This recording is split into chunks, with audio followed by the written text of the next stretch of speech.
आमतौर पर जब हम किसी मेडिकल डायग्नोसिस की बात करते हैं ना, तो वहाँ एक खास तरह की सटीकता की उम्मीद होती है। मतलब एकदम इंजीनियरिंग जैसी अचूक सटीकता। हाँ बिल्कुल। जैसे विज्ञान की दुनिया बाइनरी पर चलती है। एग्जैक्टली। मान लीजिए किसी के पैर में दर्द है, हड्डी में कोई दरार है, तो एक्सरे मशीन में वो टूटी हुई सफेद रेखा साफ साफ दिख जाती है। डॉक्टर बस उस फिल्म की तरफ इशारा करते हैं और बता देते हैं कि समस्या ठीक इस जगह पर है। सही बात है। और वो स्पष्टता हमें एक अजीब सा सुकून देती है, क्योंकि इंसान की फितरत ही यही है कि वो चीजों को साफ साफ देखना चाहता है। हाँ, हम चीजों को अलग अलग खानों में बांटकर समझना चाहते हैं। लेकिन जैसे ही हम मनोविज्ञान या विशेष रूप से ज्योतिष और ग्रहों के प्रभाव की दुनिया में कदम रखते हैं ना, वो एक्सरे मशीन अचानक काम करना बंद कर देती है। बिल्कुल काम नहीं करती। वहां हम एक ऐसे परिदृश्य में पहुंच जाते हैं जो बहुत धुंधला है और बहुत जटिल है। एकदम। वहां चीजें सिर्फ काली या सफेद नहीं होती। और आज की इस गहन चर्चा में हम ज्योतिष के एक ऐसे ही सबसे बड़े रहस्य पर बात करने वाले हैं। मतलब एक ऐसा शब्द जिसने सदियों से लोगों के दिलों में खौफ पैदा किया हुआ है। वो शब्द है मंगल दोष। ये एक ऐसा विषय है जिस पर बात करना आज के समय में बहुत जरूरी है। क्योंकि देखिए, इसके नाम पर जितना भय फैलाया गया है ना, उतनी सही जानकारी शायद ही दी गई है। क्या बात है, बिल्कुल सही कहा आपने। अगर हम बस रविवार के अखबार का वैवाहिक विज्ञापन वाला पन्ना उठाकर देखें, तो वहां हर दूसरे विज्ञापन में मोटे अक्षरों में लिखा होता है, लड़का मांगलिक है, केवल मांगलिक कन्या ही संपर्क करें। हाँ, या फिर नॉन मांगलिक की तलाश है। हाँ, समाज में इस एक ग्रह को लेकर एक अदृश्य दहशत है। तो आज के इस विस्तृत विश्लेषण का विषय ही यही है, मंगल कितना अमंगल। हमारे पास मनोज पब्लिकेशंस की पुस्तक मंगल कितना अमंगल के साथ साथ कई विस्तृत ज्योतिषीय शोधों का एक पूरा स्टैक मौजूद है। और मुझे लगता है कि आज का हमारा मिशन कोई भविष्यवाणी करना नहीं है, बल्कि मंगल से जुड़े मिथकों को तोड़ना है। बिल्कुल। हमें यह समझना है कि क्या मंगल वास्तव में केवल तबाही और भय का कारण है, या फिर ये ऊर्जा का एक ऐसा विशाल महासागर है जो अगर सही दिशा पाले तो जीवन में सबसे बड़ी सफलता की गारंटी बन सकता है। इस मिशन की सबसे अच्छी बात यह है ना कि ये हमें प्राचीन ग्रंथों के पीछे छिपे मनोविज्ञान को समझने का मौका देगा। वो कैसे? देखिए, सदियों पुराने उन श्लोकों में जो बातें प्रतीकों के रूप में लिखी गई हैं, वे आज के आधुनिक जीवन में लीडरशिप, क्रोध प्रबंधन और हमारी अपनी जीवन ऊर्जा को समझने में बहुत बड़ी भूमिका निभा सकती हैं। मंगल को सिर्फ एक लाल ग्रह मान लेना सबसे बड़ी भूल होगी। तो चलिए इन प्राचीन ग्रंथों के पन्नों को पलटते हैं। जब हम नवग्रहों के कैबिनेट को देखते हैं तो हर ग्रह को एक विभाग दिया गया है ना? सूर्य राजा है, चंद्रमा रानी है, और इस पूरे मंत्रिमंडल में मंगल को जो पद मिला है वो है सेनापति। हाँ, कमांडर इन चीफ। बिल्कुल। इन्हें भूमिपुत्र अर्थात पृथ्वी का पुत्र कहा जाता है। एक नाम अंगारक भी है जिसका अर्थ है दहकता हुआ कोयला। इनका रंग लाल है। वाहन मेष यानी रैम है, जो बिना सोचे समझे सीधी टक्कर मारने की अपार शक्ति का सूचक है। और अस्त्र है त्रिशूल। इन प्रतीकों को अगर हम थोड़ा डिकोड करें ना, तो बहुत कुछ स्पष्ट हो जाता है। आप खुद सोचिए, एक सेनापति का काम क्या होता है? शायद कूटनीति तो बिल्कुल नहीं। एग्जैक्टली। उसका काम कूटनीति नहीं है। उसका काम है आक्रमण करना, रक्षा करना और तुरंत फैसले लेना। ग्रंथों के अनुसार मंगल मुख्य रूप से पराक्रम और साहस का कारक है।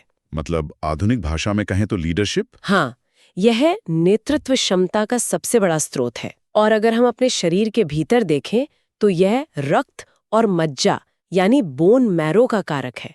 रक्त जो पूरे शरीर में ऊर्जा का संचार करता है। अच्छा, और चूंकि इसका जन्म पृथ्वी से माना गया है, इसलिए इसे भूमि और अचल संपत्ति का स्वामी भी कहा जाता है ना? बिल्कुल सही। अचल संपत्ति यानी रियल एस्टेट का मुख्य कारक मंगल ही है।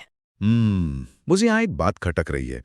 आपने इसे ऊर्जा, पराक्रम और रक्त संचार का नाम दिया, लेकिन अक्सर आम बोलचाल में मंगल को एक पाप ग्रह कह दिया जाता है। मतलब एक ऐसा ग्रह जो सिर्फ बुराई करता है। क्या हमारे स्रोतों में इसे पाप ग्रह कहा गया है? ये एक बहुत ही शानदार सवाल है और यहीं पर सबसे बड़ा भ्रम पैदा होता है। ज्योतिषीय शब्दावली में एक बहुत ही सूक्ष्म लेकिन महत्वपूर्ण अंतर है। मंगल एक पाप ग्रह नहीं है। अच्छा, तो फिर क्या है? देखिए, राहु या केतु को पाप की श्रेणी में रखा जा सकता है, जो भ्रम पैदा करते हैं। मंगल को ग्रंथों में क्रूर ग्रह या उग्र ग्रह कहा गया है, इन दोनों में जमीन आसमान का अंतर है। क्रूर और पापी, ये अंतर कैसा है?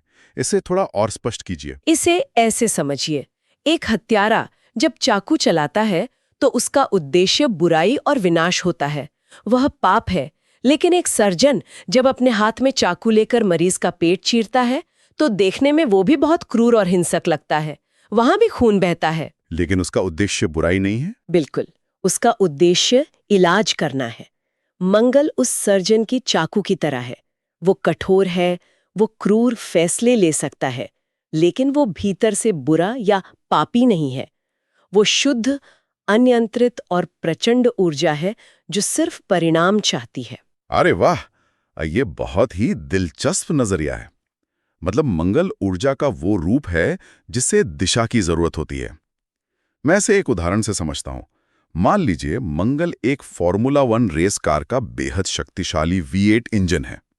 बहुत बढ़िया उदाहरण है। है ना? वो इंजन सिर्फ और सिर्फ पावर जनरेट करना जानता है। अब यदि उस कार में सही स्टीयरिंग न हो और सबसे जरूरी बात मजबूत ब्रेक न हो, तो वो इंजन 100% विनाशकारी साबित होगा।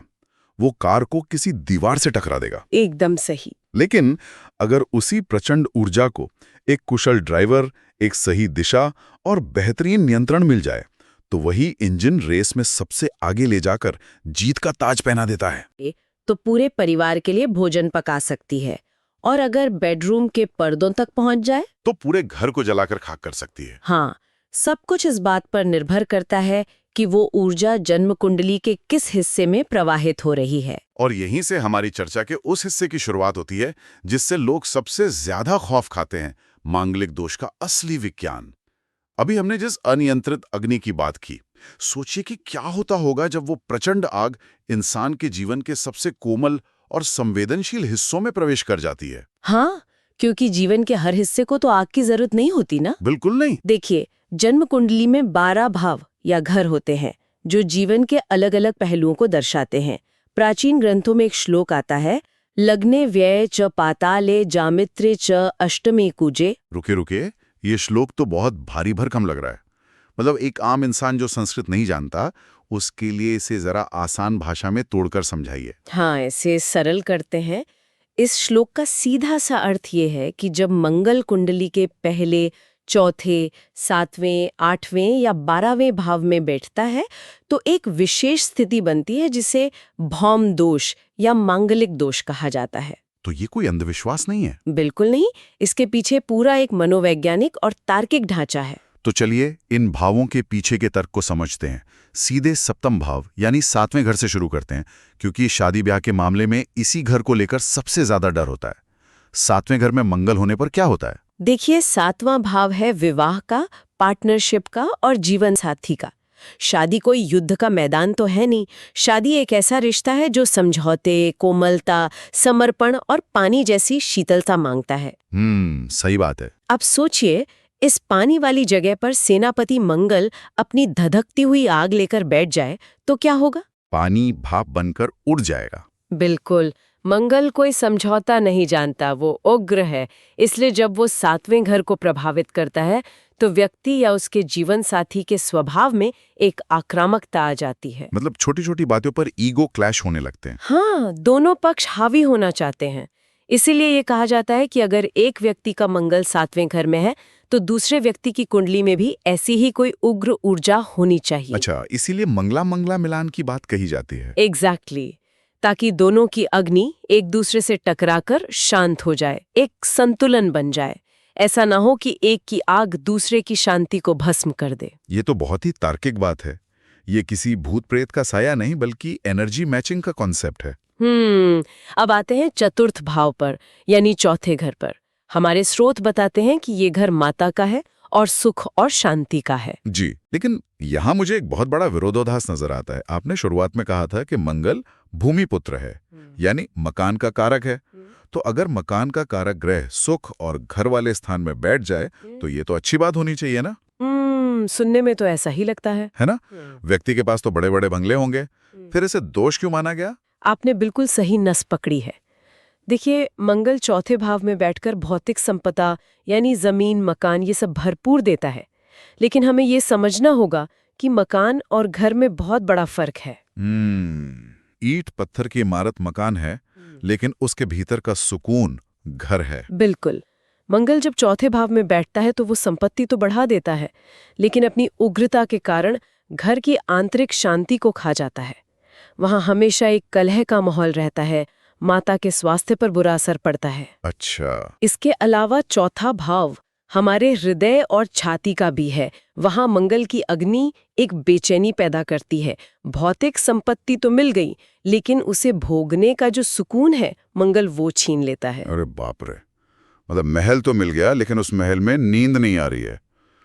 ये सच में बहुत गहरी बात है। अब बात करते हैं अष्टम भाव की, जिसे लेकर स्रोतों में बहुत सी डरावनी बातें लिखी गई हैं। हाँ, आठवां घर। जैसे दुर्घटनाएं, बीमारियां। अष्टम भाव में ऐसा क्या है जो मंगल वहां इतना खतरनाक हो जाता है? देखिए, अष्टम भाव कुंडली का सबसे रहस्यमयी और अंधेरा हिस्सा है। ये आयु, अचानक आने वाले संकटों का घर है, और शरीर रचना के हिसाब से देखें तो ये निचले अंगों का प्रतिनिधित्व करता है। अब तर्क लगाइए, अष्टम भाव पाताल की तरह है, एक बंद गुफा की तरह। जब मंगल जैसी धधकती हुई अग्नि उस बंद और गुप्त जगह पर जाती है तो वहां प्रेशर कुकर जैसी स्थिति बन जाती है। ओहो, मतलब ऊर्जा को बाहर निकलने का रास्ता ही नहीं मिलता। एकदम सही। और जब मंगल की गर्मी निचले अंगों को प्रभावित करती है तो ये शारीरिक रूप से रक्त विकारों और गुदा रोगों के रूप में सामने आती है, जैसे बवासीर। क्योंकि मंगल रक्त है और अष्टम भाव निचला शरीर। हाँ, और मनोवैज्ञानिक रूप से ये अचानक होने वाली दुर्घटनाओं को आमंत्रित करता है, क्योंकि ऊर्जा विस्फोट के रूप में बाहर आती है। इसलिए अष्टम भाव के मंगल को सबसे ज्यादा संवेदनशील माना गया है। ये समझ में आता है। और बाकी दो भाव जो बचे, प्रथम भाव और 12वां भाव, मुझे लगता है प्रथम भाव तो सीधे व्यक्ति का दिमाग और शरीर है ना? हाँ, प्रथम भाव यानी लग्न, ये आप स्वयं हैं। यहाँ मंगल होने का सीधा अर्थ है कि आग आपके सिर में बैठ गई है। ऐसा व्यक्ति अत्यंत क्रोधी और जल्दबाज हो जाता है। उसे हर काम तुरंत चाहिए। बिल्कुल। और 12वां भाव है व्यय, यानी खर्च, अस्पताल और नींद का। 12वें भाव का मंगल व्यक्ति की नींद उड़ा देता है, खर्चे बढ़ा देता है और एक अजीब सी चिड़चिड़ाहट पैदा करता है। कि मंगल विलन नहीं है, बस वो कुछ ऐसे कमरों में घुस गया है जहां उसकी ऊर्जा जरूरत से ज्यादा भारी पड़ रही है। एग्जैक्टली। जहां रेशम रखा है वहां आप धधकती हुई मशाल लेके नहीं जा सकते। बहुत खूब कहा आपने। लेकिन अब मैं सिक्के को पलटना चाहता हूं। अगर इन भावों में मंगल तबाही या तनाव लाता है, तो क्या जन्म कुंडली में कोई ऐसी जगह भी है जहां ये कमांडर अपनी पूरी फॉर्म में होता है? आप सकारात्मक पक्ष की बात कर रहे हैं। हाँ, जहां ये दोष नहीं बल्कि एक वरदान बन जाता है। बिल्कुल है। और यही वो हिस्सा है जिस पर समाज में बहुत कम बात होती है। ज्योतिष में इसे रुचक महापुरुष योग कहा जाता है। नाम से ही आप इसकी भव्यता का अंदाजा लगा सकते हैं। रुचक महापुरुष योग वाकई सुनने में ही किसी राजा या योद्धा की तरह लगता है। इसके पीछे का विज्ञान क्या है? ये कब बनता है? देखिए, जब मंगल अपनी उच्च राशि यानी मकर में हो या अपनी खुद की राशियों मेष और वृश्चिक में होकर कुंडली के केंद्र स्थानों में बैठ जाए तो ये रुचक योग बनता है। केंद्र स्थान मतलब पहले, चौथे, 7वें और 10वें घर में? हाँ, मकर राशि में मंगल का जो अनुशासन है ना, वो चरम पर होता है। ये पंच महापुरुष योगों में से एक है। और दशम भाव यानी 10वें घर का इसमें बहुत बड़ा रोल बताया गया है ना? जी, दशम भाव कर्म भाव है। ये हमारे करियर का, दुनिया में हमारी छवि का घर है। यहाँ मंगल दिग्बली होता है। दिग्बली? दिग्बली का मतलब है डायरेक्शनली स्ट्रॉन्ग, यानी इस दिशा में आकर मंगल को अपना 100% बल मिल जाता है। 10वें घर में मंगल का होना ज्योतिष में सर्वश्रेष्ठ स्थितियों में से एक माना गया है। अरे वाह! इसे कुल दीपक योग भी कहते हैं, यानी ऐसा इंसान अपने पूरे खानदान का नाम रोशन करता है। लेकिन एक बात बताइए, प्राचीन काल में तो लोग राजा महाराजा होते थे, सेनापति बनते थे, तो ये समझ आता है कि मंगल ने उन्हें सेना का नेतृत्व दे दिया। हाँ, आज के कॉरपोरेट या आधुनिक युग में इस रुचक योग का प्रभाव कैसा दिखता है? क्या कोई व्यक्ति आज भी सेनापति बन सकता है? आधुनिक संदर्भ में इसके परिणाम बहुत ही शानदार है। सेनापति का मतलब आज सिर्फ बॉर्डर पर लड़ना तो है नहीं। आज के समय में ऐसा व्यक्ति एक बहुत बड़ा सर्जन बन सकता है। हाँ, क्योंकि सर्जन का चाकू बिना कांपे चलना चाहिए। बिल्कुल। ऐसे लोग टॉप लेवल के पुलिस अधिकारी, उच्च प्रशासन जैसे IAS या किसी बहुत बड़ी निर्माण कंपनी के CEO बनते हैं। मंगल उन्हें निडर निर्णय लेने की क्षमता देता है। और मैंने कहीं पढ़ा था कि जिन लोगों का मंगल इस तरह शुभ और शक्तिशाली होता है, उनके चेहरे पर एक अलग ही तेज होता है। हाँ, क्योंकि मंगल रक्त संचार का कारक है ना। तो उनका ब्लड सर्कुलेशन इतना बेहतरीन होता है कि उनका आत्मविश्वास उनके चेहरे से झलकता है। मतलब वे किसी कमरे में घुसते हैं तो उनकी उपस्थिति महसूस होती है। ऐसा लगता है जैसे उनका आत्मविश्वास डर को ही डरा देता है। एकदम सही बात है। उनकी ऊर्जा इतनी चुंबकीय और शक्तिशाली होती है कि शत्रु उनके सामने टिक ही नहीं पाते। ये सब सुनकर एक सवाल जहन में उठता है। अगर मंगल की ऊर्जा एक ही है, एक तरफ वो गलत भाव में बैठकर दोष बना रही है, रिश्तों को जला रही है, और दूसरी तरफ सही भाव में बैठकर रोचक योग बना रही है, जी, तो क्या कोई ऐसा तरीका है जिससे हम उस अशुभ मंगल को शांत कर सकें? क्या हम उस अनियंत्रित आग को दिशा देकर महामंगलकारी बना सकते हैं? बिल्कुल बना सकते हैं। तो हमारे श्रुतों में अमंगल से महामंगल की ओर जाने के कौन से रास्ते बताए गए हैं? देखिए, उपाय बहुत सारे हैं और वे सिर्फ कर्मकांड नहीं है, बल्कि उनके पीछे गहरा मनोविज्ञान है। सबसे पहला और अचूक उपाय जो बताया गया है वो है उपासना, विशेषकर हनुमान जी की भक्ति। हनुमान जी ही क्यों? किसी और देवता की क्यों नहीं? इसके पीछे का प्रतीकवाद बहुत गहरा है। सोचिए, मंगल क्या है? मंगल अनियंत्रित, उग्र और प्रचंड बल है। हाँ, अब हनुमान जी को देखिए, उनके पास ब्रह्मांड का सबसे बड़ा बल है। वे अथाह ऊर्जा के स्वामी हैं, लेकिन उनका वो पूरा का पूरा बल एक पूर्ण अनुशासन और श्री राम की भक्ति में बंधा हुआ है। अरे वाह, क्या बात है! हनुमान जी में शक्ति भी है और असीम धैर्य भी। जब कोई व्यक्ति हनुमान चालीसा या बजरंग बाण का नित्य पाठ करता है तो वो मनोवैज्ञानिक रूप से अपनी उस अनियंत्रित मंगल ऊर्जा को अनुशासन सिखा रहा होता है। मतलब आप अपनी भीतर के उग्र सेनापति को एक सही उद्देश्य दे रहे हैं। ये बहुत ही तार्किक है।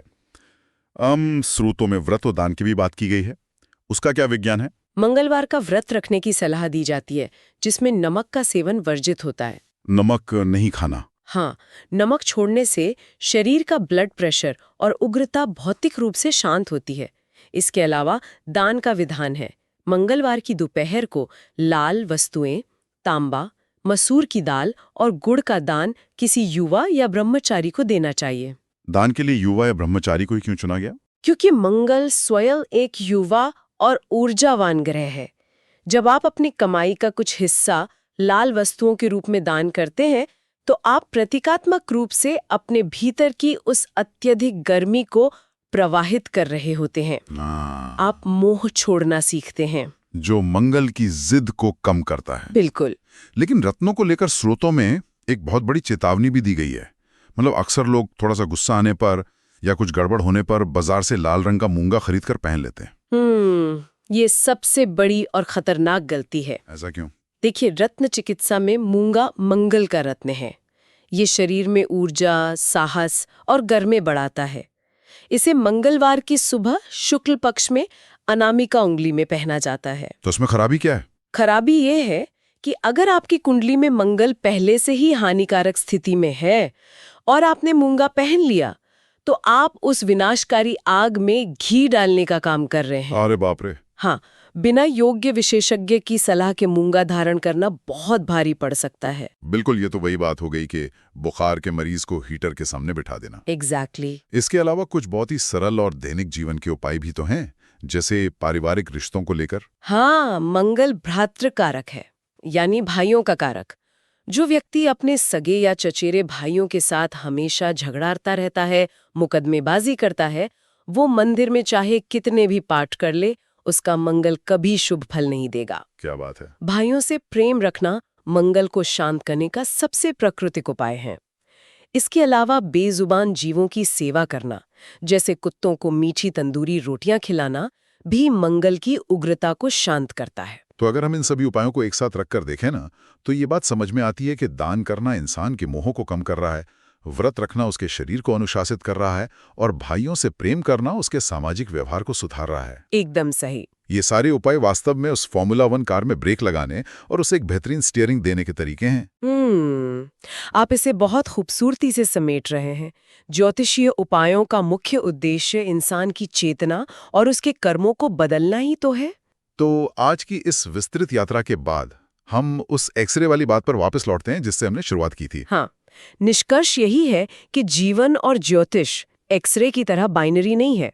मांगलिक होना कोई जानलेवा बीमारी या कोई श्राप नहीं है जिसे सुनकर इंसान डिप्रेशन में चला जाए। बिल्कुल। ये सिर्फ एक नक्शा है जो ये बता रहा है कि एक विशेष प्रकार की अति सक्रिय ऊर्जा इस इंसान के भीतर बह रही है। और डरने के बजाय उस ऊर्जा को समझना जरूरी है। अगर उचित ज्ञान हो, सही मार्गदर्शन हो, तो मंगल के तथाकथित दोष को एक बहुत बड़े योग में बदला जा सकता है। मंगल केवल आसमान में चमकने वाला कोई लाल पिंड नहीं है, बल्कि वो हम सबके भीतर धड़कने वाली जीवन ऊर्जा है। बिल्कुल सही। आग अगर बेकाबू हो जाए तो वो जंगल राख कर देती है, लेकिन अगर उसे सहेज कर चूल्हे में जलाया जाए तो वो जीवन का पोषण करती है। और इसी बात के साथ ये एक बहुत बड़ा विचार करने वाला बिंदु सामने आता है। अगर ज्योतिष में मंगल इंसान के भीतर की आग का प्रतीक है, तो क्या यह संभव है कि जीवन में जो चीजें हमें सबसे ज्यादा डराती हैं, जैसे हमारा अपना गुस्सा, हाँ, हमारी आक्रामकता या जीवन के कड़े संघर्ष, क्या वही हमारी सबसे बड़ी ताकत बन सकती हैं, बशर्ते उन्हें एक सही उद्देश्य मिल जाए? ये बहुत ही गहरा सवाल है। ये विचार करने वाली बात है कि इंसान अपनी उस आंतरिक अग्नि को कहाँ निवेश कर रहा है। क्या वो आग उसे भीतर ही भीतर जला रही है, या वो आग उसके जीवन के इंजन को सफलता की ओर दौड़ा रही है? अपनी उस आग को सही दिशा देना ही असली महामंगल है। चलिए, इसी गहरे विचार के साथ हम अपनी आज की इस चर्चा को यहीं विराम देते हैं। शुभम भवतु।